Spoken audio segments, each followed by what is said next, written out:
estar aqui. Havia feito um debate similar antes, creio, do impeachment, portanto, uma conjuntura bastante diferente daquela que nos encontramos há alguns anos atrás. E seguramente imprevisível. Ninguém poderia imaginar um quadro tão inusitado, tão singular quanto esse que vivemos. Eu vou fazer uma abordagem daquilo que me parece principal e, claro, no debate nós aprofundamos. A primeira observação, óbvia, que é um cenário inédito, um governo de extrema-direita oriundo do voto popular, com uma consequência óbvia. O Bolsonaro é filho legítimo de um ethos nazi-fascista que privilegia o conflito, o discurso do inimigo. É central, é estruturante da persona dele e do projeto político, a opção pela retórica do inimigo. A retórica do inimigo, nós sabemos, é o terrorismo, os imigrantes, os supostos corruptos, as feministas, os vermelhos e assim sucessivamente. Ele faz essa opção porque, na verdade, ele representa esse projeto em nível internacional. Quem viu uma entrevista do Steve Bannon no El País nesta semana viu exatamente a manifestação desse ethos tradicional das correntes fascistas e que ele representa no Brasil, e também pela relação orgânica histórica que o próprio Bolsonaro tem com segmentos violentos da política do Rio de Janeiro, como a essas alturas é bastante evidente. Claro que a consequência disto, desse quadro inusitado, de um governo que de fato se assume como militante do conflito, do discurso do inimigo, numa sociedade como a brasileira, implica uma consequência, que é a que nós estamos vivenciando, que é o acirramento das contradições. Entre tantas contradições, as três principais, as três contradições que me parecem principais, a primeira delas, entre democracia e autoritarismo. Essa batalha simbólica em torno do 31 de março é bem elucidativa dessa disputa viva, acesa, que está sendo travada neste momento. Vejam que há um realinhamento até de um certo segmento jurídico, fazendo recomendações, etc., no sentido de não haver as tais comemorações, e a resposta hoje de vários comandantes militares foi no sentido de comprar o conflito, emitindo um dos convites, inclusive, que eu recebi, fala em Revolução Democrática de 1964, coisa que há muitos anos não se utilizava tão explicitamente. De fato, portanto, nós temos uma disputa entre um ethos democrático, aquilo que nós construímos nas últimas décadas, de modo amplo, não só a esquerda política, mas de modo amplo, com segmentos liberais, de modo geral, social-democratas, e essa perspectiva autoritária. Aliás, é típica do fascismo. Quem lembra de Mussolini sabe que todos os fascistas extraem uma parte da sua legitimidade na evocação de um passado supostamente glorioso. No caso de Mussolini, a Grande Roma. Ele era o Duce, quase uma encarnação renovada de um César, com a promessa de retomada da grandeza da Itália. É mais ou menos isto que o bolsonarismo busca fazer. Esse passado supostamente grandioso sendo repaginado. E isso se manifesta de um sem número de iniciativas e de discursos diariamente. Eu gostaria de chamar a atenção só para um aspecto que me parece central: a tentativa de sufocar o movimento sindical brasileiro, como desde talvez 79 e 80 não se tentava de modo tão organizado, com medidas práticas, jurídicas, normativas, de aniquilamento daquilo que foi construído como movimento sindical desde Getúlio Vargas. Não é apenas o novo sindicalismo, dito novo sindicalismo do ABC. Na verdade, todo o sistema sindical está posto em risco pelas medidas que têm sido tomadas, que são de conhecimento de todos. A segunda contradição que se acirra evidentemente, entre pobres e ricos. A contradição, uma das contradições fundamentais, isso se traduz, se revela, por exemplo, no debate da reforma da Previdência, em um aspecto principal, que é o núcleo é intangível, o núcleo que dá identidade à proposta, que obviamente é reforçada por aspectos como BPC, aposentadoria rural, etc., mas a face, o caráter da proposta de reforma da Previdência é a destruição da Previdência Pública por intermédio da introdução do regime de capitalização. Esse é o núcleo irreformável, e vejam, este núcleo é intangível, inclusive para setores que nesse momento se descolam desse suposto pacto de governabilidade em torno do Bolsonaro. A carta valiosa e importante que partidos emitiram ontem no Congresso fala contra o BPC, fala contra a aposentadoria trabalhador rural, fala contra a desconstitucionalização, e isso são vitórias, não há dúvida, porém não toca na questão da capitalização, exatamente porque ela é, de fato, o centro dessa proposta de reforma da Previdência que está em tramitação. E, claro, obviamente, o desemprego galopante, a perda da busca do crescimento econômico como objetivo macroeconômico, a perda de qualquer visão distributiva ou mesmo de políticas compensatórias. Nós estamos vendo isso desde os mais médicos, o programa de aquisição de alimentos e outras políticas que foram construídas ao longo das últimas décadas sendo solapadas, né, sendo sabotadas na prática. Além, evidentemente, do fato de a reforma tributária não ser sequer cogitada, uma reforma tributária progressiva, que consiga, de fato, melhorar o perfil tributário do país, com justiça fiscal, e isso, obviamente, passa longe. E a terceira contradição, nação e imperialismo, a política externa alinhada, totalmente alinhada e subalterna. Vocês vão me perdoar, talvez o Roberto e o Renato possam lembrar, mas eu que acompanho a política brasileira desde 1980, quando era bem jovenzinho, não lembro de uma política externa tão abertamente subalterna desde Saraiva Guerreiro, ministro das Relações Exteriores do governo Figueiredo. Você não fala, acho que talvez antes. De lá para cá, eu não lembro realmente de algo tão explicitamente. Talvez Juraci Magalhães, né? Que é bom para os Estados Unidos. É bom para o Brasil. Então, política externa alinhada, além do sacrifício de valores fundamentais, como soberania energética, ciência e tecnologia, e assim sucessivamente. Bom, em conclusão, o que fazer, que sempre é a clássica questão com a qual eu procuro concluir a análise de conjuntura, porque não nos cabe interpretar o mundo, cabe transformá-lo, disse um senhor barbudo alguns séculos atrás. Então, nós precisamos sempre colocar a perspectiva do que fazer, de como incidir sobre a conjuntura. Conjuntura, vejam, muito grave, de muita desagregação e de escalada da anomia que vem se estabelecendo da política brasileira, praticamente desde 2013, nós fomos galgando patamares de crise de representação e de anomia. Desde a chamada Jornada de Junho de 2013, nós vamos aprofundando essa falência do sistema institucional. O último evento foi exatamente o resultado eleitoral de 2018, quer dizer, em que a nova república é implodida, sobraram os escombros que hoje atendem pelo nome de Centrão. Centrão são os escombros do pacto liberal-democrático que permitiu a transição da ditadura militar para a democracia nos anos 80. Conjuntura, portanto, em mutação, e conjuntura realmente muito desafiadora e perigosa. Eu faço questão de acentuar isto.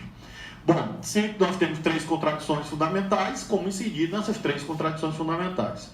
A primeira, obviamente, se há uma controvérsia acesa, viva, em torno de democracia versus autoritarismo, nós temos que, obviamente, incidir sobre essa agenda como uma contradição principal e bancar, ao máximo quanto possível, a agenda do Estado de Direito da legalidade democrática.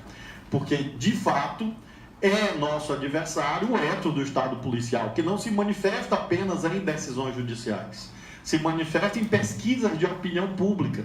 Quando a sociedade é perguntada sobre as instituições nas quais deposita maior credibilidade, vejam que invariavelmente estão as Forças Armadas e a Polícia Federal em primeiro, segundo, terceiro lugar.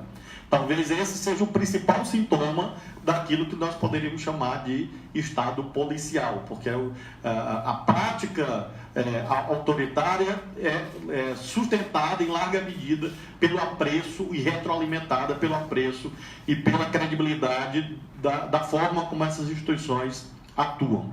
A agenda de Estado de Direito e legalidade democrática pressupõe Lula livre, é um erro gravíssimo de qualquer segmento de esquerda que secundarize essa política, uma vez que é impossível construir qualquer projeto renovado de governança progressista no Brasil negando o lulismo. Pode negá-lo, claro, mas no sentido dialético, negá-lo para superá-lo, mas não no sentido de negar para dizer que, por exemplo, o lulismo foi uma babaquice. Isso, na verdade, é um desserviço ao país, porque, de fato, nós temos que dialogar com esse elemento virtuoso, que foi assim como foi o varguismo e o getulismo, no que ele trouxe de positivo para o desenvolvimento nacional. É óbvio que a agenda do Lula livre sintetiza essa ideia de que, mesmo que se debata um novo lulismo, nós precisamos do lulismo como base de sustentação de qualquer perspectiva de governança progressista, democrática e popular no Brasil. A agenda do Estado de Direito também é a denúncia firme das milícias, proteção dos movimentos sociais e aquilo que eu chamei em tom, obviamente, de plague, de judiciário sem partido. Quer dizer, quer escola sem partido, nós queremos um judiciário sem partido. É um grande passo assim, para a vida democrática no país. Eu não preciso aqui provar longamente as razões que eu decline isto, use essa categoria, porque é quase uma realidade auto-evidente. Em relação à agenda popular, da contradição povão, trabalhador, elite, o povo, pobres e classe dominante, não há dúvida que a agenda principal é da reforma previdenciária.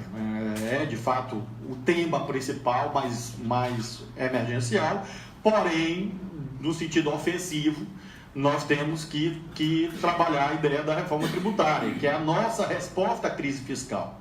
Porque senão nós ficamos numa armadilha retórica, no sentido de que a nossa agenda é apenas de reação. Quer dizer, há de fato uma crise fiscal, há uma crise nas contas públicas, por uma série de razões. Na União, nos estados e nos municípios, crise objetiva. Então nós dissemos, bom, a saída não é pela economia dos 1 trilhão, supostos 1 trilhão, da suposta proposta do Paulo Guedes. Muito bem, qual é a saída para a crise fiscal objetiva e concreta que os estados e a União vivem? Obviamente, não há dúvida de que a reforma tributária ocupa um local insubstituível em relação a isto.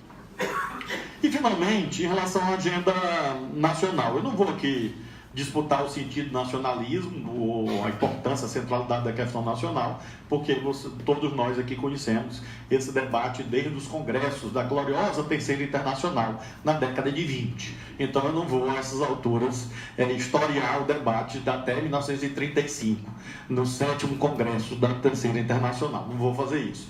Mas, de fato, há uma questão nacional, não há dúvida, e que nós temos que, sobre ela, incidir. Em primeiro lugar, combater o nacionalismo de uma só nação, que é o que está hoje sendo praticado. Nós somos caudatários do nacionalismo dos Estados Unidos, como nenhuma outra nação no mundo. A Alemanha agora acaba de anunciar medidas de proteção às suas indústrias. Angela Merkel. E não houve nenhum escândalo no mainstream econômico do Brasil. Ninguém acusou a Angela Merkel de ter se convertido ao proscrito credo vermelho. Todo mundo achou razoável as medidas adotadas pela Angela Merkel. Então, retomar o debate à política externa soberana e independente, acho que é uma tarefa fundamental. Pré-sal, Petrobras, energias renováveis. Universidade, Ciência e Tecnologia é outro bloco de atuação. Proteção das agências do Estado brasileiro, BNDES, Banco do Nordeste, BASA, etc. Novo modelo de crescimento da economia não assentado naquilo que Caio Prado Júnior escreveu há algumas décadas, quanto a nossa dependência do mercado externo com a marca predominante dos ciclos econômicos no Brasil, colocar no lugar um debate sobre a importância do mercado interno de massas para alavancar um novo ciclo de crescimento, porque essa é uma perspectiva nacional. Óbvio que isso não elimina, pelo contrário, fortalece os intercâmbios comerciais do Brasil com o resto do mundo. Mas nós temos uma perspectiva, nós temos solo firme para como construir o nosso projeto econômico, que não dependa apenas de especulações ou de humores exógenos. Há duas disputas que eu acho que também são importantes nessa agenda nacional, que eu faço questão de mencionar. Uma é que eu chamo de narrativa sobre o Brasil. Nós nós perdemos um pouco essa disputa nos últimos anos. O viralatismo se tornou, em larga medida, hegemônico. Essa ideia do brasileiro, do jeitinho, da corrupção, do patrimonialismo da herança ibérica. É claro que não apresentado deste modo, com esse nível de sofisticação, mas subjacente a isto é essa narrativa sobre o Brasil. E nós precisamos, ao contrário, retomar povo brasileiro e Darcy Ribeiro, né? A civilização original dos trópicos e toda a construção teórica do Darcy, ousada, atrevida como ele era, nós temos uma narrativa nacional de afirmação da identidade brasileira. É claro que, como toda identidade nacional, é uma invenção, é uma construção cultural, um construto, não é algo inato. Mas nessa construção, é claro que há uma disputa simbólica e política, em relação à qual nós tivemos alguns retrocessos, a meu ver, nos últimos anos. E, finalmente, a última batalha é o pato amarelo. Nós não podemos deixar o bicho voltar. E nós temos que engolir esse pato amarelo, porque de fato, um dos principais desserviços à causa nacional o pato amarelo. Por uma razão principal, ele é amarelo. Ele significa a apropriação de um dos traços identitários de qualquer projeto nacional, que são as cores do país, por uma perspectiva não nacional. Então, o pato amarelo ele ocupa um lugar importante nessa agenda nacional. Em conclusão, meus companheiros e companheiras, já dentro dos 15 minutos, o que eu acho que isso implica? Primeiro, flexibilidade tática. Isso, às vezes, é um debate terrível, nós vivemos isso no PCdoB agora, nesse começo de ano, por conta das nossas posições na disputa da eleição da mesa da Câmara, muita incompreensão às vezes, e nós compreendemos que não é isento de crítica e não é fora do debate, obviamente, mas sustentamos com muita convicção a tática que nós adotamos para a atuação no parlamento, porque consideramos que cada uma dessas contradições implica arranjos políticos adequados a cada uma dessas batalhas, porque senão você dogmatiza os seus métodos de ação e você comparece na batalha com a arma errada. Então, por isso que você tem que ter flexibilidade tática para adequar a cada terreno e a cada momento. Isso é Mao Tse Tung fazendo a paz com Chiang Kai-shek para enfrentar os japoneses, né? Então, imagina o tanto que o povo do Mao apanhou. Para dizer, não, esse cara que matou a gente agora é nosso aliado contra o imperialismo japonês. Então, se ele conseguiu e deu certo, eu acho que é um pouco inspirador nós imaginarmos que algum tipo de flexibilidade tática é necessário no momento que nós estamos, obviamente, numa defensiva estratégica. Ganhamos todas as hashtags e perdemos todas as batalhas reais de 2013 para cá. Então, como as hashtags fazem parte daquilo que Silvério Marques dizia no manifesto, que tudo que é sólido desmancha no ar, imagina as hashtags que nem sólidas são. Então, é mesmo que dissolve no ar. E, portanto, não nos servem, né? Então, nós precisamos ter vitórias reais no mundo material. E não apenas naquilo que ontologicamente é feito para desmanchar no ar, que são as hashtags. Nós precisamos ter, portanto, frentes amplas, frentes amplas, isso implica dialogar muito fortemente hoje com os segmentos que defendem o Estado de Direito e a legalidade, porque, vejam, isso está em risco, isso está objetivamente em risco, porque não sabemos a que ponto vai o desvario de quem hoje, segmentos que hoje governam o país. Então, vejam a conjuntura em que nós estamos. Efetivamente, temos que reconhecer, não como provável, mas como plausível, algum tipo de tentativa de ruptura institucional. Isso está objetivamente colocado na nossa frente. E acho que nós não temos o direito, pela experiência histórica trágica que temos, de minimizar esse risco. Porque outros já fizeram isto. Não nos cabe julgá-los. Fizeram, com certeza, ao seu tempo, ao seu modo e com as suas razões. Nós não podemos abordar uma conjuntura tão desafiadora com ilusões que acham que a burguesia nacional vai nos salvar. porque ela tem faltado ao encontro, seguidas vezes, desde a Aliança Nacional Libertadora de 1935. A gente combina com eles e essa dita burguesia industrialista, não rentista, nacionalista, às vezes, muito rapidamente desiste. E então nós não podemos ancorar a nossa vida nisto.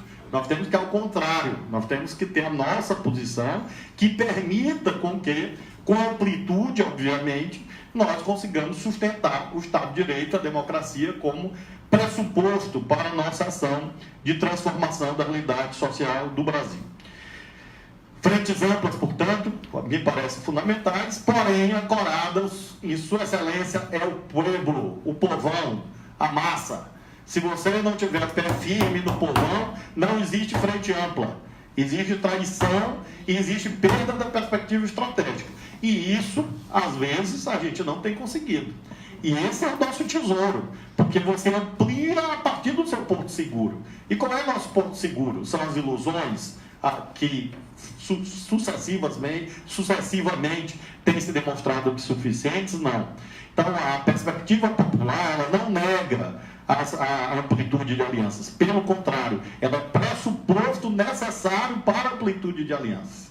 Porque senão, obviamente, você não consegue cimentar a tal da frente ampla se você não tiver o povão acreditando que nós temos um caminho para que o povo, a população saia do desespero. Porque objetivamente a fila do Anhangabaú significa isso, significa desespero do povão, da massa trabalhadora que não enxerga caminho. E nós conhecemos a história, sabemos o quanto é perigoso, quanto a maioria do povo empobrecido, espoliado, desempregado, há vários anos, sem ver crescimento econômico, não consegue enxergar nesse mundo político, institucional, nenhum caminho. Nós sabemos no que isso costuma dar. E normalmente não é bom. Então nós temos que, de fato, ter essa capacidade de fazer as disputas e buscar dialogar com o desespero objetivo dos 2 milhões de desempregados de São Paulo, dos 15 milhões de desempregados fora do trabalho informal e os subempregados do Brasil. E finalmente, meus companheiros e companheiras, um conceito que eu gosto muito, que vem da minha militância cristã: é preciso ter fé. Meus amigos, a fé move montanhas, acreditem nisso. Se vocês não tiverem fé, não existe perspectiva transformadora. Isso eu procuro dizer. O Lênin chamava isso de condições subjetivas, mas claro que ele falava do sujeito coletivo. Mas o Plekhanov cuidou de nos livrar da ideia que o sujeito, as condições subjetivas são apenas coletivas.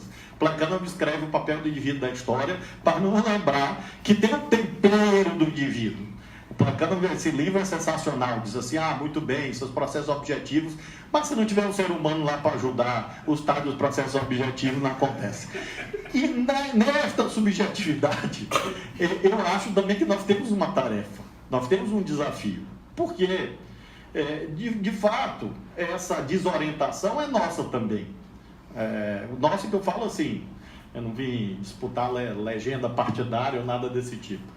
É claro que por uma série de derrotas que nós tivemos, é normal que haja algum tipo de desorientação. Você pegar a direção da esquerda institucional brasileira de 10 anos atrás e olhar a foto de hoje, praticamente você não vai encontrar nenhum daqueles que estavam na foto há 10 anos atrás. Por uma série de razões. Às vezes perecimento físico, às vezes por esses processos judiciais, às vezes esse, entre aspas, banimentos políticos, que essa coisa que voltou para o Brasil.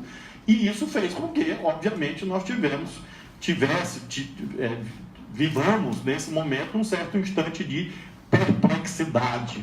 E a fé nos salva da perplexidade, porque ela permite que nós reavivamos princípios e com isso nós consigamos ter uma abordagem criativa, imaginativa e ousada. Ousada que não é irresponsável, mas ousada no sentido de incisiva, contundente, porque a hora precisa, a hora necessita. Porque, de fato, eu tenho 51 anos, espero estar no meio da vida, sendo otimista, ou seja, tendo fé.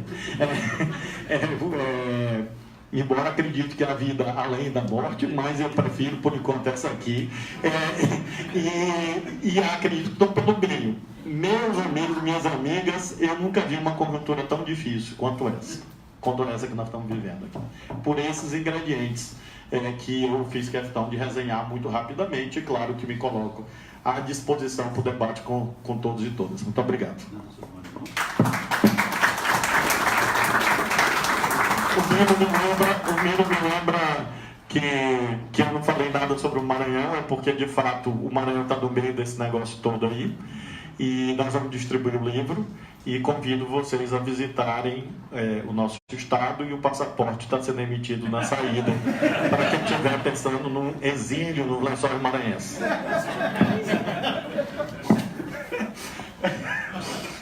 É o seguinte, feita a exposição inicial e acertado aí o esquema do passaporte, a opção, né?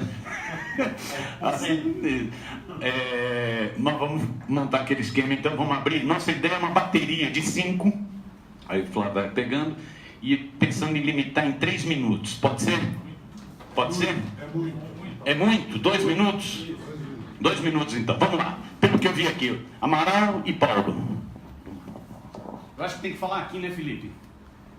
Melhor. É melhor, né? Porque está transmitindo, esqueci de avisar, está transmitindo pelo Facebook também do Conversa Fiada, não é isso? Perfeitamente. Perfeitamente. E dos jornalistas livres também. Jornalistas livres também.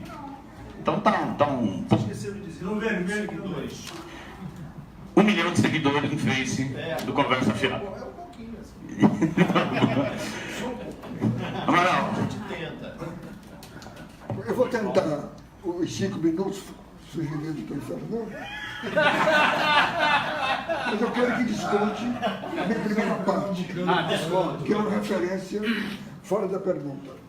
Eu quero fazer aqui um testemunho, quero fazer uma homenagem ao nosso governador, que é uma expressão quase exótica do quadro político nacional, que é um que tem coragem como governador do Estado pobre. Ele honra a nossa região. Você está prestando um serviço importantíssimo. Não é o seu partido, não é a nossa região, é este país. Tomara que seu exemplo não fique em você e que nossos colegas, seus colegas, tomem consciência do papel histórico que eu estou abandonando. A minha pergunta começa por uma afirmação e uma tentativa de retificação ousada de uma afirmação sua. Eu não vejo nenhuma ameaça à ordem jurídica. Embora eu esteja vendo, tenho certeza que nós estamos no processo de golpe. O golpe não é iminente, o golpe está em processo. E far-se-á, como todos os golpes desse país, num acordo de cúpula, do qual participam os nossos colegas bacharéis, que são os intelectuais orgânicos do golpe. Nós temos que nos esquecer da dependência de golpe de Estado com ruptura legal. Como temos que nos esquecer da dependência de golpe de Estado ou sem ruptura com a presença dos tanques virgens da Vila Militar. Nós estamos num processo de golpe que começa lá atrás, mas que tem o seu momento importante na deposição da Dilma, que se consolida com Temer e que chega ao seu cume com Bolsonaro. Mas Bolsonaro, na visão minha, é secundário nesse processo. Ele é o cavalo que passava encilhado e que oportunisticamente foi absorvido por um golpe que não havia sido planejado lá atrás e comandado por um Estado-Maior. Não é o Estado-Maior das Forças Armadas, mas o Estado-Maior de militares, generais, principalmente da corporação do Exército. O que eu quero dizer com isso? É que nós não temos apenas um novo governo. Nós temos um novo regime, do qual, por enquanto, o Bolsonaro é a peça invisível, embora descartável. O que eu quero colocar para você é o seguinte: eu vejo a iminência, eu vejo que nós estamos diante de um golpe. Esse golpe vai ser como... Só para entender, eu parto do pressuposto de que o que está havendo aí, que nós estamos chamando de loucura do Bolsonaro, tem muito método. Ele não faz isso que você descreveu há pouco, loucura. Isto é uma articulação. Isto é um saber atrás. Esta alimentação de conflito da sociedade e entre as instituições é uma justificativa. Eles sempre precisaram para rodar o pano. O que eu quero dizer é o seguinte: em 55, foi dar um.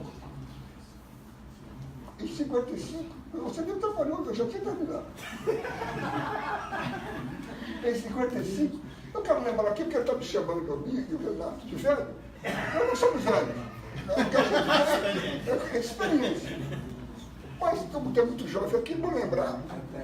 A sequência de golpes nesse país, sem ruptura legal. A violência pode ser feita sem ruptura legal. Em 55, o general, você se lembra disso, você é da cidade. Em 55, o general Denis resolveu dar um golpe. Cercou o Congresso Nacional, e o Congresso Nacional, com a ajuda dos bacharéis, decretou, sem base constitucional, que o presidente Café Filho não tinha condições de retomar a presidência e que o vice-presidente da Câmara não devia assumir. Isso foi desses termos, decretado pelo Congresso Nacional e homologado pelo Supremo. Isso é golpe. E não ruptura constitucional. Em 61, diante da reação da sociedade e a divisão entre eles, os militares não podendo impedir a posse de Jean, o que eles fizeram? De novo veio os bacharéis e nós implantamos em 24 horas, mudamos em 24 horas o regime para que o presidente eleito, segundo as regras do presidencialismo, assumisse das regras indústrias do parlamentarismo. Nós estamos, essa é a minha pergunta, nós estamos, a minha visão que eu queria assumir, caminhando para o processo igual. Pode ser o capitão ir para casa, pode ser o general assumir de fato, o que é uma tragédia pior do que a anterior, pode ser uma modificação de regime, mas o quadro que nós estamos hoje é insustentável. E ele está indicando um golpe dentro do golpe. Obrigado, Amaral. Obrigado. Paulo, depois vai.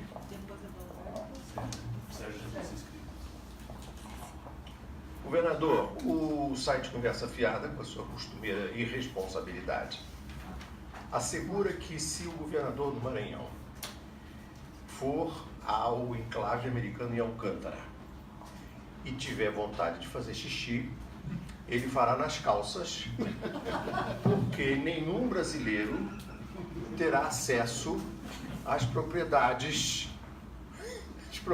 americanas instaladas em Alcântara. Eu gostaria que o senhor ao elencar as providências que nós devemos tomar, quais aquelas que devemos tomar em relação a Alcântara e a instalação de um mictório genuinamente nacional.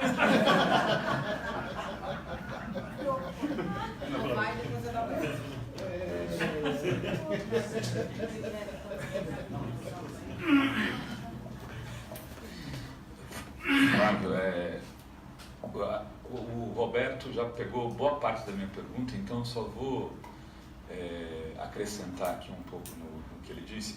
Assim, a minha visão é muito parecida com a do Roberto. Eu acho que é parte de uma estratégia do Bolsonaro, toda essa construção da crise. Você falou um pouco disso aqui, né? Se você for ler as histórias dos regimes fascistas, nazistas, e como eles construíram e como eles conseguiram enrijecer os seus governos, sempre parte desse pressuposto de aceleração da crise. Isso a gente sabe, só que a gente sempre perdeu.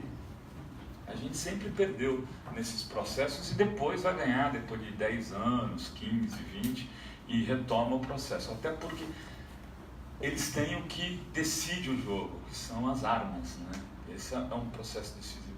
O que você está pensando, você que fez uma análise tão brilhante aqui, assim, qual a possibilidade institucional de construir algum tipo de reação a partir do Nordeste, do judiciário democrático, de uma mídia diferenciada? Enfim, o que você acha que é possível fazer diferente dessa vez? Adalberto, depois o Sérgio, e a gente passa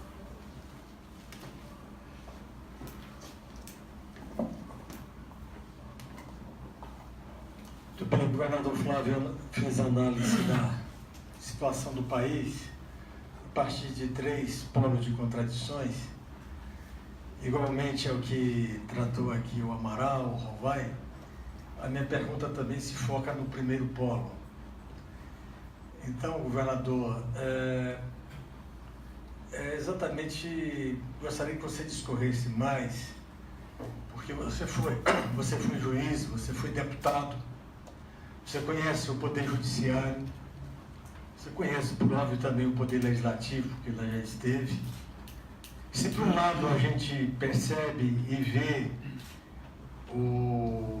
por exemplo, o presidente Bolsonaro incitando as Forças Armadas a comemorarem o golpe de março de 64, por outro lado, ao que parece, de umas semanas para cá, dentro do Judiciário e dentro do Poder Legislativo, parece que vai se avolumando uma tomada de posição em defesa do Estado Democrático de Direito.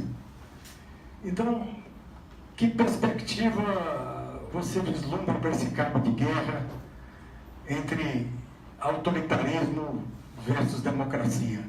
Se a tua leitura enxerga que se o governo Bolsonaro faz movimentos que nos fazem preocupar, né, no sentido da ameaça de liquidar o regime democrático instituído pela Constituição de 88, qual a tua leitura sobre o polo da resistência, no Judiciário, no Legislativo e também no movimento social que você também destacou? Sérgio, e a gente passa para o Cláudio.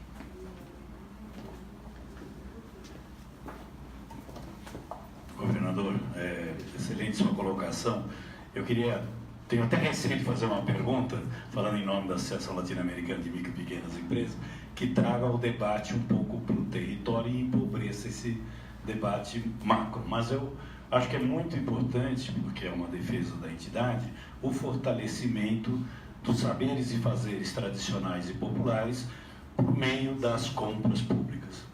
Eu queria saudar aqui a junção dos governadores do Nordeste em criar um bloco e fico imaginando o quanto que o Nordeste compra e com as leis atuais de compras públicas dirigidas aos pequenos empreendimentos e empreendimentos populares e com toda a riqueza regional de criação de produtos com denominação de origem controlada para se colocar no mercado internacional, que eu vejo isso uma ferramenta de inclusão econômica e uma ferramenta de conquista de corações e mentes.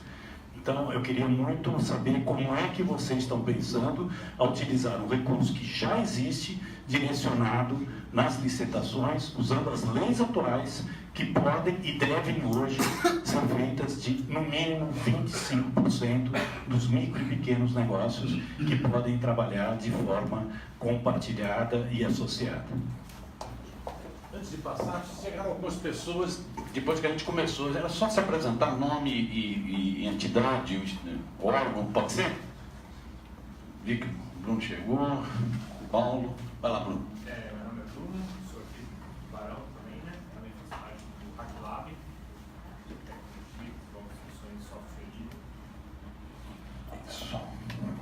Paulo Vanucci, PVT e Comissão Armas dos Direitos Humanos. Felipe Alencar, da Comissão Armas. Mais alguém chegou que eu não se apresentou? Tá tranquilo? Bom, primeiro, Sérgio, eu acho que a tua pergunta se insere perfeitamente na moldura contextual do debate, ou seja, quando nós falamos de estratégia de resistência, eu fiz questão de frisar base material, nós temos que dialogar com amplos segmentos sociais, e você captou muito bem o espírito do Consórcio Nordeste. Ele é um polo também de elaboração teórica, mas um polo de implementação de políticas públicas, exatamente com essa perspectiva de combate à desigualdade regional, mas também às desigualdades sociais e a busca de retomada de um certo dinamismo econômico. E, sem dúvida, a capacidade de alavancar os nossos orçamentos de modo consorciado, de modo compartilhado, é uma estratégia poderosa para exatamente evitar que esses segmentos, que é sempre uma dificuldade teórica terrível, mas vamos chamar aqui de pequena burguesia, sejam hegemonizados pela lógica que lhe é, na verdade, antípoda, antinômica, que é a lógica do grande capital. Então, você de fato é um território em disputa. Essa rede de pequenos negócios, dos empreendedores, das periferias das cidades, até porque o povo vive nisto, concretamente, né? Se não fosse o empreendedorismo das comunidades, das periferias, dos bairros, a crise social ainda era mais aguda, porque as pessoas vão arrumando lá a sua subsistência, bota lá uma padaria, vende lá um negócio, vende bolo e café na porta e vai conseguindo viver. É claro que você não fala apenas disso, eu sei que você fala num patamar um pouco mais organizado e institucionalizado, mas essa perspectiva está presente sim no Consórcio Nordeste, e ela é importante nessa disputa do rumo de políticas públicas no Brasil. Nós temos praticado a lei dos 25%, no caso do Maranhão, e os resultados são muito bons nesse sentido. E também de usar o poder de compras, por exemplo, de dar só um exemplo, fardamento escolar, que no Maranhão não tinha. Nós compramos 2 milhões, 3 milhões de fardamentos escolares de uma rede de pequenas malharias e confecções, etc.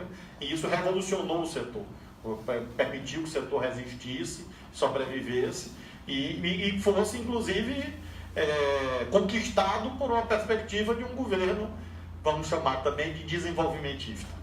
Eu tenho muito medo de usar essas categorias que deram tanta confusão na vida brasileira, mas eu vou usar porque me parecem as melhores, né? Em vez de ficar procurando novidade como nova classe média, essas coisas que não dão certo. É melhor chamar as coisas pelo nome que a gente aprendeu antes. Normalmente costuma dar mais certo.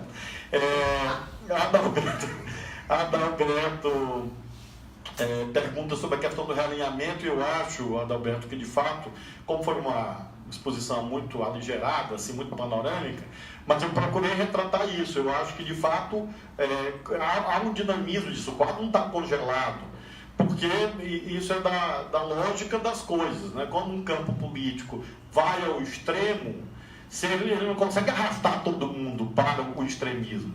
É claro que tem gente que diz, opa, eu vou até aqui, até esse negócio desse impeachment, que foi um golpe, o Amaral tem razão, né? Até eu li uma frase extraordinária, mas eu não sei de quem é, que diz assim: se existe a mão invisível do mercado, os juristas são a mão visível do mercado. então, mas eu não sei o autor, mas eu li esses dias, achei extraordinário. Então, se de fato, obviamente, o golpe já é uma ruptura, e aí eu concordo integralmente contigo, no sentido de que há níveis de ruptura institucional. Quando eu falo do risco de rupturas legais, eu me refiro a todos os graus. O que eu faço questão de sublinhar, Amaral, e eu acho que você há de concordar, é que a conjuntura é tão frágil e tão mutante, de que até a perspectiva de uma ruptura explícita da legalidade, inclusive com o uso dos mecanismos tradicionais de força, como os tanques, não deve ser abandonada, embora que não seja provável, insisto nisso, mas infelizmente é plausível debater isto nesta noite aqui que nós nos encontramos no Barão. De modo, Adalberto, e dialogando um pouco com o que Amaral disse, eu acho que é um ativo poderoso, precioso, que nós não podemos desperdiçar. O fato, por exemplo, do Rodrigo Maia, e não importa as razões, está antagonizando hoje o bolsonarismo, é um elemento importante na conjuntura. O fato do Renan Calheiros, e a essas alturas não vamos discutir personagem A ou B, mas o fato do Renan criticar a comemoração do golpe é um elemento importante na conjuntura. O fato do Ministério Público Federal, e vejam só, o Ministério Público Federal que compactuou com todos os abusos contra Luiz Inácio Lula da Silva e com esse impeachment disparatado da presidenta Dilma. Quando o Ministério Público Federal, e falo claro, majoritariamente, eu sei que nós sabemos, eu e Nassif, né, por razões familiares até, sabemos que há pessoas que não concordavam e não concordam com o que foi feito nos últimos anos. Porém, o que se verificou nos últimos dias é mais amplo do que aqueles que não concordavam com a fundação do Dallagnol. o conjunto de documentos hoje expedido pelo Ministério Público Federal contra a comemoração do golpe de 64, agora no domingo, é um elemento importante da conjuntura, porque significa um descolamento do pacto antinacional e antipopular que foi cimentado naquele domingo do impeachment. Então, qualquer força política que você descola de lá é um ganho tático poderoso. Por uma razão simples. Se nós congelamos a correlação de força do dia do impeachment, significa dizer que nós vamos perder sempre. Porque ali nós tivemos 120 votos, minha gente. 120 votos. Ou seja, nós não tivemos um terço do parlamento. Então, obviamente, nós não podemos desejar o congelamento daquela da fotografia daquele momento. Então, acho, Adalberto, que de fato existe esse movimento e nós temos o dever de transformá-lo e transformá-lo em energia democrática e potencializá-lo, no sentido de ter acolhida e não sectarismo. Que uma coisa é as nossas perspectivas, as nossas avaliações, os nossos juízos até morais. Outra coisa é, do ponto de vista da construção histórica, como nós vamos compreendendo as forças que não são idênticas a nós e por isso mesmo nós temos que dialogar com eles. E acho que, portanto, é um elemento poderoso na conjuntura, esse aparente realinhamento ainda tênue, talvez superficial, porém existente, realinhamento de alguns segmentos que fizeram parte do pacto antinacional e antipopular que fez o impeachment da presidenta Dilma. Aí, Amaral, eu acho que esse descolamento é um elemento fundamental para nós podermos evitar os vários níveis de ruptura a graus. O impeachment é a prova disto. O impeachment foi um golpe de Estado, por uma razão simples, não havia base constitucional. Essa é a razão objetiva, independentemente da intenção de A ou B, as razões de cada um, objetivamente, do ponto de vista histórico, não havia base constitucional para o impeachment. Então, é óbvio que ele funcionou como um golpe, assim como o banimento da candidatura do presidente Lula. A sequência de casuísmos jurídicos que conduziram a este veredito absurdo em torno do triplex e assim sucessivamente. Então, são manifestações desses golpes dentro do golpe, golpes, entre aspas, dentro da ordem a que você fez menção. Faço questão de sublinhar que me parece que não podemos descartar até uma ruptura legal mais pronunciada, porque ela é desejada por muitos. Neste momento, muitos que estão em posição de poder e de força nesse país. E a ponto de interrogação que eu deixo é: em que medida a sociedade ou segmentos da sociedade, do povão, podem, inclusive, fora esse elemento? Óbvio que quem fez a campanha do Bolsonaro nas redes sociais não foi o Carluxo. Isso é óbvio, é evidente. Por mais genial que o rapaz seja, não foi ele que fez. Então é evidente que há centros de poder, inclusive, de novo, usando o termo correto, centros de poder imperialistas, centros de poder do imperialismo, que têm interesse em níveis de ruptura. Talvez não consigam fazer, porque não conseguiram fazer na Venezuela, até agora. Talvez não consigam, mas que querem. Isso não há dúvida, acho que nós não temos essa altura direito de tirar isso do nosso horizonte. Paulo Henrique pergunta, Paulo Henrique Amorim, sobre a Alcântara. Eu tenho um problema, Paulo, que eu ainda não consegui ler o acordo, concretamente, tal como posto. Algumas considerações. Primeiro, o problema de origem. O Brasil abriu mão objetivamente do seu programa espacial. Este é o problema de raiz, digamos assim. O resto é tudo consectário lógico dessa questão. Aquela tragédia de 2003, salvo engano, o que aconteceu é que, por uma série de razões, nós perdemos cérebros e perdemos também acúmulo de tecnologia, de caminhada de desenvolvimento tecnológico, e com isso desapareceu, no certo sentido até das prioridades nacionais, o debate sobre o Programa Aeroespacial Brasileiro. Nesse sentido, o acordo talvez nos ajude, a tramitação parlamentar dele nos ajude a pautar novamente a importância, por exemplo, dos nanosatélites, dos satélites suborbitais, como fundamentais para a presença da ciência e tecnologia brasileira no mercado, que é importante para o desenvolvimento econômico do país e para a própria noção de soberania. Em relação ao acordo em si mesmo, é claro que nós temos sempre aquele crivo crítico acerca da constituição ou não de enclaves. Porque uma coisa é um acordo de salvaguardas tecnológicas, que nós fazemos todos os anos com a Ferrari. Quando a Ferrari vem fazer corrida aqui no Autódromo Interlagos, ninguém entra no box da Ferrari e abre o motor do carro da Ferrari para desvendar o segredo industrial comercial do carro da Ferrari. Nenhuma autoridade brasileira faz isso. Porque há proteção à propriedade intelectual. Isto é uma fronteira.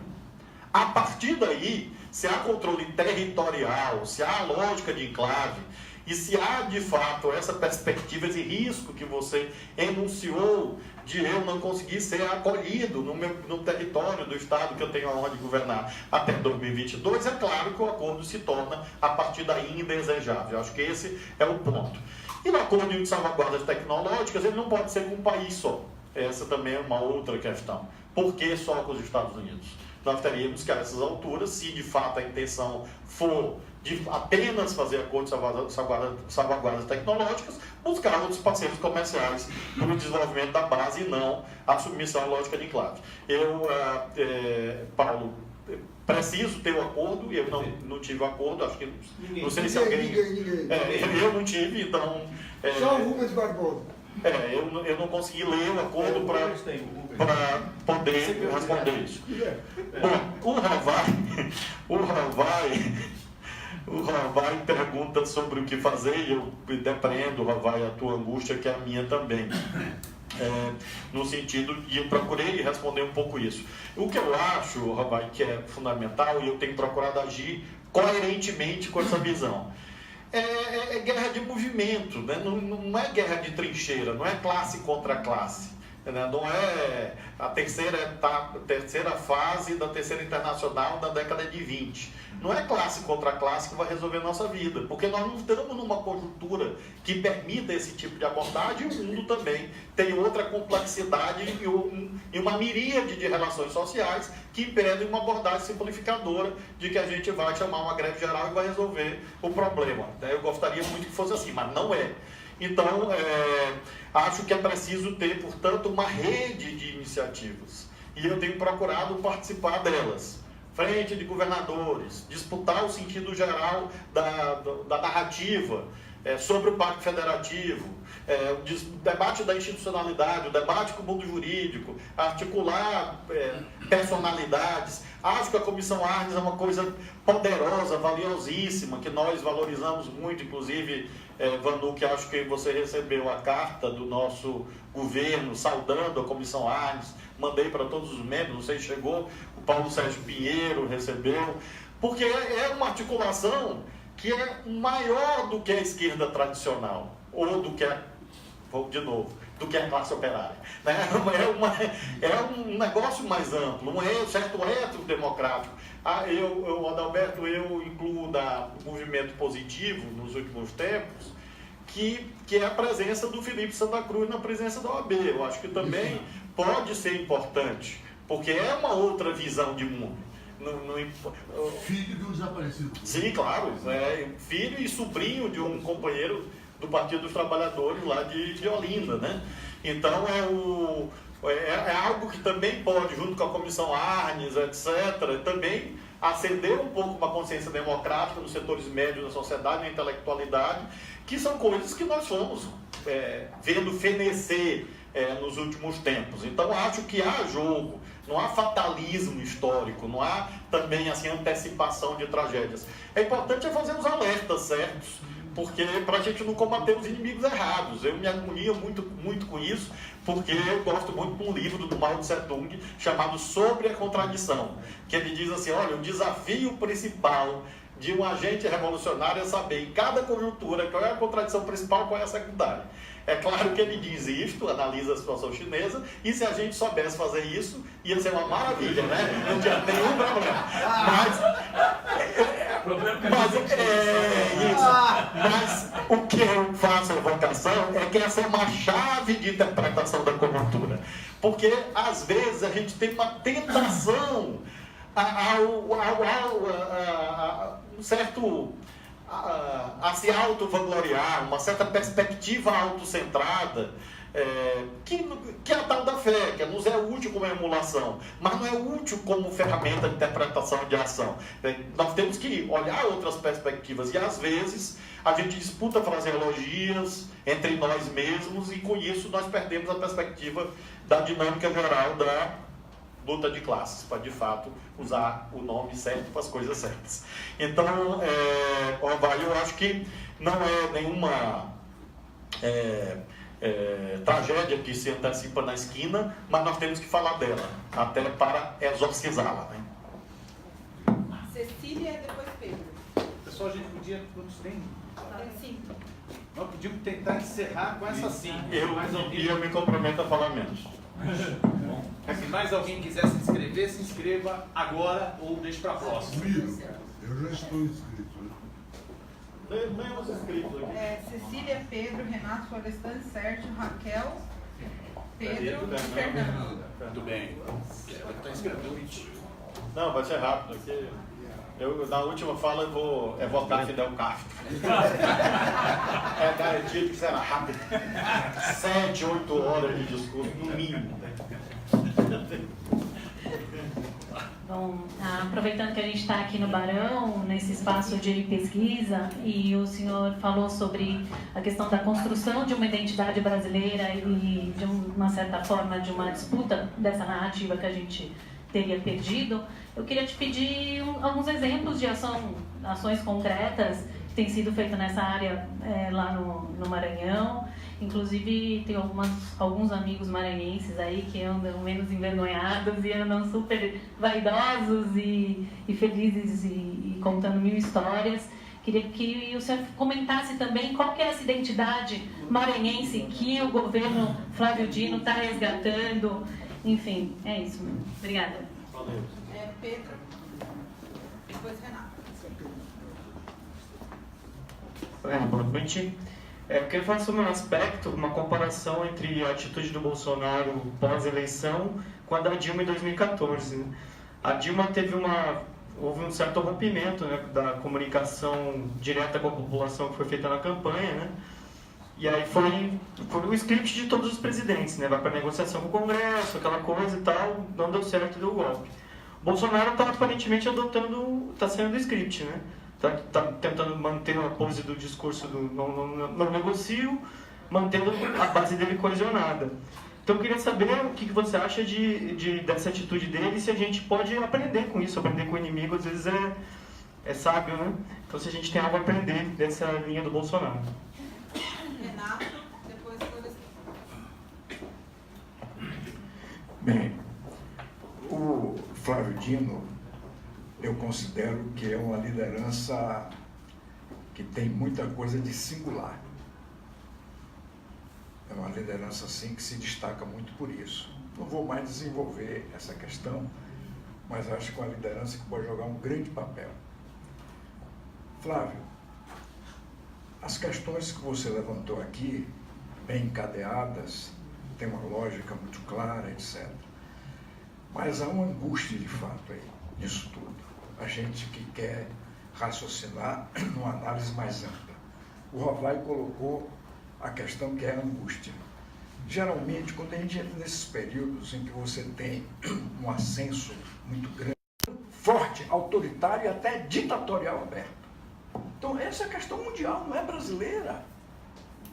Essa que é uma questão. Dito isso, esse é o problema, portanto, que eu invoco, é que o capitalismo, lá nos seus quase 600 anos, está na fase final, histórica. Não estou dizendo que ele vai cair amanhã. Por isso, precisa de governos mais fortes para enfrentar isso. Ora, como é que a gente vê essa questão, portanto? Eu não vejo isso fora de um contexto maior. Volto para a análise maior. Nós vivemos uma transição no mundo em que, agora mais acirrada ainda com o governo Trump dos Estados Unidos, que é o quê? A disputa da hegemonia mundial. Ué, nós entramos numa transição mundial. E geralmente a mudança da hegemonia mundial não é qualquer coisa. Pode criar conflitos muito maiores. E esses conflitos muito maiores, aí se sacode tudo. Ou como diz o francês, é um boulevard semant. E a gente às vezes não se dá conta disso, esse é um outro aspecto importante. Então essa sacudidela maior que vem desde a disputa do sistema de poder mundial, com essa ofensiva em termos da burguesia, né, no sentido de ter um governo mais ditatorial, isso cria para nós uma realidade, e aí entra o que o Flávio disse, o realinhamento aqui colocado, que nós temos que ampliar forças. Eu não vejo outra saída numa hora dessa sem a gente ampliar força. O Flávio foi muito claro aqui, não é a esquerda só que vai dar conta disso, pessoal. Não é a esquerda só. Eu acho que a esquerda e as forças populares têm que se unir. Isso é um ponto de partida. Agora, tem que unir amplas forças. Sem essa unidade nossa, das forças populares, como é que a gente vai unir amplas forças? Quem vai dirigir essas amplas forças são as forças mais consequentes. Essa ideia de burguesia nacional já era, pessoal. Nós podemos trazê-lo se a gente é força. Sem força não vamos trazer nada. Então esse que é o grande desafio. E vamos poder aproveitar, sim, da mudança do poder mundial, que sacode, cria vazios, aí a gente entra. Essa é outra questão também que me parece importante, respondendo à tua indagação, que é justa a tua angústia, é angústia de outro. Como é que a gente vai sair dessa? Essa é a grande questão. Florestan, depois Sérgio. Muito bom. Muito bem, professor. O guardião. Esse já teve. Eu estou querendo raciocinar dialeticamente. Eu esqueci de dizer também que eu faço parte do conselho aqui do Barão de Itararé. Eu, quando começou o processo de exploração do pré-sal, lá em 2007, quando nós descobriram, eu escrevi depois, em 2015 ou 2014, um texto mostrando passo a passo como os americanos vão se interessando pelo Brasil a partir do momento da descoberta do pré-sal, como eles acabaram chegando ao Moro, como o processo da Lava Jato foi destruindo a indústria de engenharia, como destruiu a Petrobras, e como tudo isso, da noite para o dia, sumiu da nossa mão e foi para o Império Americano. Eu queria saber do senhor o seguinte, porque nós tivemos na América Latina 2 casos emblemáticos de golpe que a esquerda não levou em consideração, que foi o de Honduras e depois no Paraguai, né? A gente não soube como enfrentar o que já estava apontado. E no Brasil, nós temos um país que está dividido. Assim, a direita tomou o poder, mas a gente está dividido, né? E o que eu gostaria de saber, porque o senhor disse isso aqui, que é hora de fazer uma frente, né? E como é que a gente vai fazer uma frente quando o terceiro candidato mais votado no ano passado vai embora para a França, volta e diz que o Lula tem que ser preso? Tem que ficar preso mesmo, né, como disse o Ciro Gomes, né, que se distanciou dessa oposição. O que o senhor acha dessa posição dele e se ainda é possível que o Ciro retorne ao ninho que estava nessa última década? Sérgio, depois Raquel.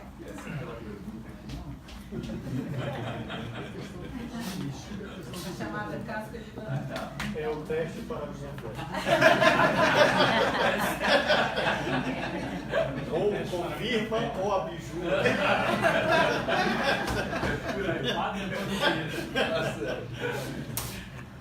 Governador, quando o neoliberalismo se implantou no Brasil, eles se utilizaram da tática tiro, porrada e bomba com o Collor. E confisco de poupança, e algum tempo depois nós conseguimos derrubar, ele se isolou rapidamente. Então. Depois o neoliberalismo conseguiu envolver forças social-democratas, então, e acabou aplicando essa política, vamos dizer assim, num regime democrático. Nós estamos no fundo do poço em função desse tipo de desenvolvimento, e agora estamos de novo com um regime de tiro, porrada e bomba, que está nos causando o que você disse muito bem, uma ameaça de um genocídio da população brasileira, particularmente da população mais idosa. Eu queria que você falasse um pouco sobre esse genocídio, sobre esse desdobramento, e uma pequena análise sobre a viagem do nosso presidente aos Estados Unidos. Raquel, depois Pedro.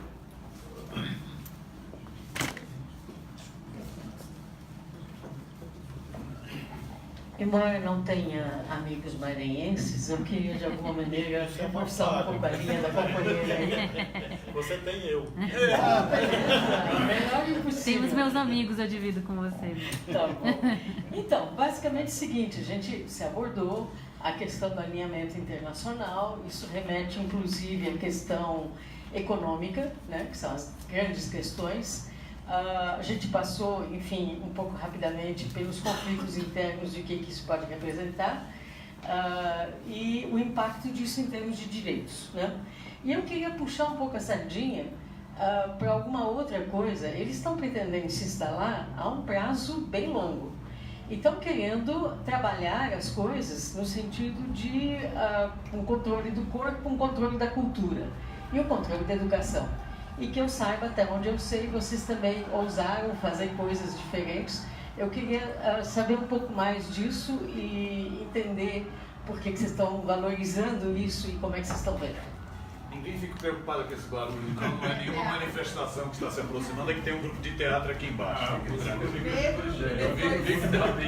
Eu achei que era uma manifestação a nosso favor. Ele está mesmo no pé. Hoje aqui perto tem uma manifestação contra o Bolsonaro aqui no Maquete. A revolução está chegando. Governador, entre as muitas áreas dinamitadas pelo Bolsonaro estão a cultura e os direitos humanos. Ele demoniza essas duas classes de pessoas diariamente. Queria saber qual que é o projeto do Consórcio Nordeste para esse setor. Fernando.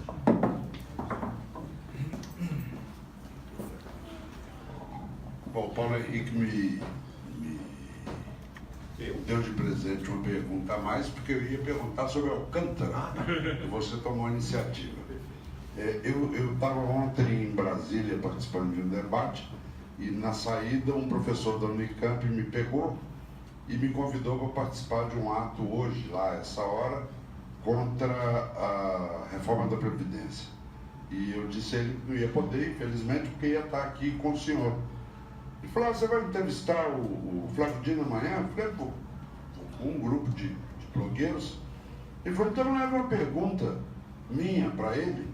Então, como provavelmente ele está nos assistindo aqui, a minha primeira pergunta é a dele. O senhor é candidato a presidente da República?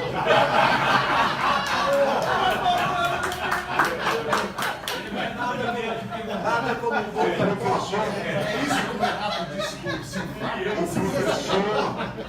O professor mineiro talvez explique a pergunta. Eu acho que isso é um personagem que eu acabei de criar. Eu acredito que ele esteja aqui nos assistindo, professor de Ciências Sociais. Tá bom. E a segunda? A pergunta tem que ver com a que foi feita antes de mim, que é sobre o consórcio.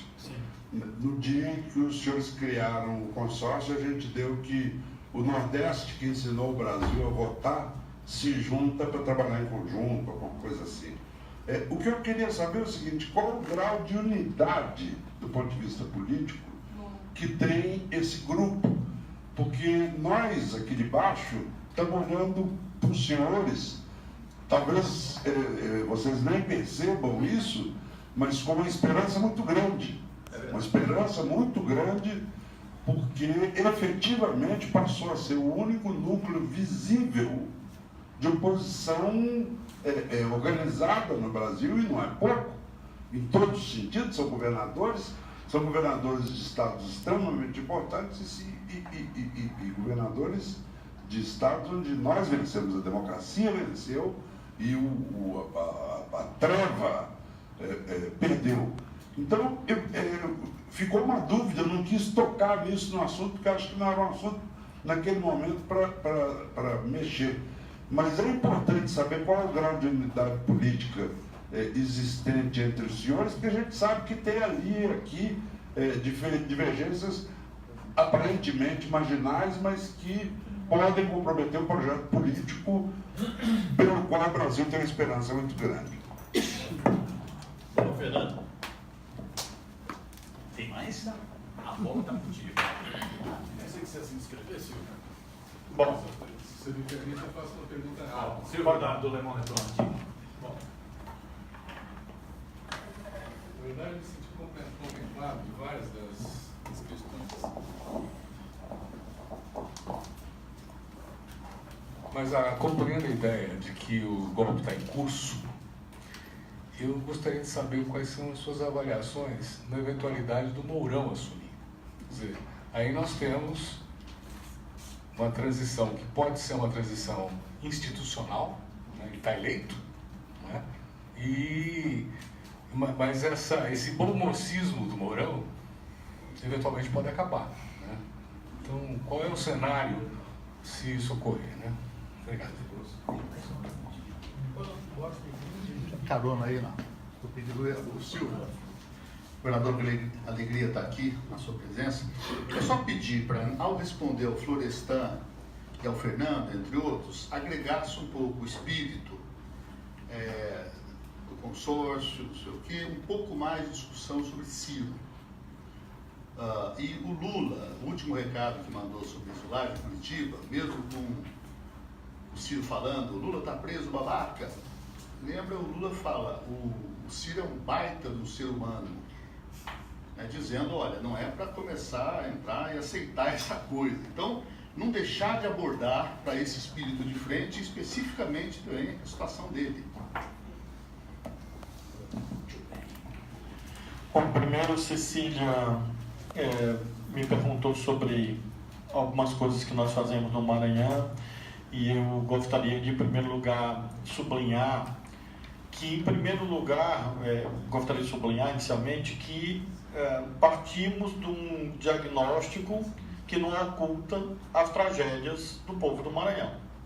E esse é um giro hermenêutico gigantesco da interpretação da realidade do nosso Estado, uma vez que, historicamente, nós somos governados segundo a lógica de enclaves, de modernização por cima, e segundo a ideia de que a pobreza havia até uma estética amigável nela. Nós tivemos governantes que disseram que o povo do Maranhão morava em casas de taipa, barro, palha, porque era mais ventilado. E isso é fato, isso é factual, aconteceu. E que não era propriamente um sinal de pobreza. Era, ao contrário, era um traço identitário do povo do Maranhão. Então, a primeira ruptura que nós fazemos questão de afirmar é que a desigualdade maranhense, claro, brasileira, mas no caso do Maranhão, é obscena e é nosso principal objetivo vencê-la. Embora, obviamente, saibamos que no período governamental é impossível alcançar esse objetivo. Então, a perspectiva popular, inclusiva, ela está presente em todas as políticas de governo. Eu destacaria esse aspecto do combate à desigualdade, e não é à toa que, às vezes, nos rankings de avaliação das condições financeiras dos governos, questionam a nossa gestão. Mas esses que questionam não têm um Estado como o nosso, que gerou 3 saldos positivos de emprego formal nos últimos anos, 2016, 2017, 2018. E isso não é fruto de acaso, é fruto de visão política, de ousadia na gestão fiscal, de correr riscos, perigos, mas não parar de investir. Nós tivemos, no ano passado, a maior taxa de investimento público do Brasil, vis-à-vis a receita corrente líquida. Nós investimos 10% da receita corrente líquida. A média foi 4%. E quem disputou conosco foi o Ceará, de investimento público versus receita. Foi Ceará, salvo engano, Paulo, eu tenho impressão. Posso estar errado em relação à Bahia, mas, enfim, foi por ali. Foram nossos companheiros lá, e que disputaram conosco. E isso explica a obtenção de alguns resultados. É claro que eu perdi meu rating B da Secretaria de Tesouro Nacional, que eu tinha conquistado, porque eu tive que sacrificar a poupança. Mas entre sacrificar o povo e sacrificar a poupança, eu preferi sacrificar a poupança. E isso leva, segundo os cânones do mainstream econômico, a que meu rating caia de B para C. Mas também os danos são muito pequenos, porque não tem operação de crédito, então ficamos na mesma. Então, é apenas... E vejam, como é perverso isso, como são os cânones da economia, Paulo, vão definindo as coisas assim. O rating são 3 atributos. Em 2 nós temos A, em 1 nós temos C. A nossa média é C. Então, assim, qualquer intuição dos milhares de internautas que nos acompanham, e quero saudar a todos, dizia que 2A e 1C dá B, mas na Secretaria Nacional dá C. E aí, mas eu fiz isso conscientemente, não foi uma barbeiragem de gestão, foi uma opção consciente para obter um certo resultado, que o nosso produto interno bruto no Maranhão, infelizmente ainda não divulgado, mas eu tenho convicção que enquanto o Brasil cresceu 1, nós crescemos pelo menos 3, acho até que 4, no ano passado, a nossa avaliação. Exatamente em razão de investimento público e de política social, política pública visando combater as desigualdades sociais e regionais. E, claro, Cecília, a perspectiva democrática. Lá não tem escola estadual com nome de ditador, e eu tirei todos. Isso em 2015, não foi agora. Não foi por causa desse negócio de 31 de março, não. Então eu saí limpando esse negócio. E claro, também daquele pessoal que vocês sabem, que tinham 120 escolas com o sobrenome deles. 120 escolas com o sobrenome com os vários ramos. Enfim. Mas isso faz parte do passado. Então, Cecília, eu gostaria de destacar isso. O livro que nós vamos distribuir chama O Fim do Desenxergar. É um relato de um jornalista chamado Xavier Bartaburu, que percorreu 30 cidades mais pobres do Maranhão e fez narrativas, reportagem, com fotos de políticas, que é esse livro aqui, O Fim do Desenxergar, e outras 29 histórias do Maranhão. Então tem histórias realmente assim que alimentam muito a nossa crença de que é possível, de alfabetização, de agricultura familiar, de empreendedorismo, enfim, de saúde pública, conquistas, porque salvar uma pessoa é salvar a humanidade inteira, com uma boa tradição judaico-cristã nos ensina. Pedro, ele de fato